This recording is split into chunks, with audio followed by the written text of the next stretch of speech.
అమ్మా అమ్మా అన్నయ్యేడే? ఎందుకే? ఈ రోజు రాఖీ పండగ కదమ్మా, రాఖీ కడదామని. ఇప్పుడే డ్యూటీకి వెళ్ళిపోయాడమ్మా, సాయంత్రం వస్తాడులే. అన్నయ్య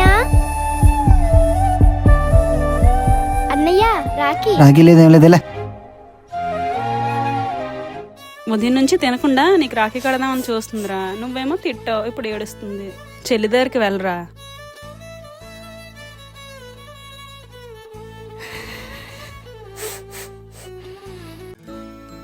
రాఖీ కట్టరా చెల్లి.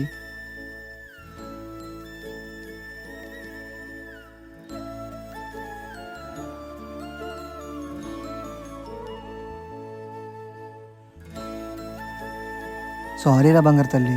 పర్వాలేదన్నయ్య, హ్యాపీ రక్షాబంధన్. ప్రతి రాఖీ రోజు చెల్లి అన్నయ్యకి రాఖీ కట్టాలని అన్నయ్య తన చెల్లితో రాఖీ కట్టించుకోవాలనుకుంటారు. ఇలాంటి పరిస్థితుల్లో ఒకరినొకరిని బాధ పెట్టుకోకుండా సంతోషంగా ఒకరికొకరు రక్షణగా ఉండండి. హ్యాపీ రక్షాబంధన్.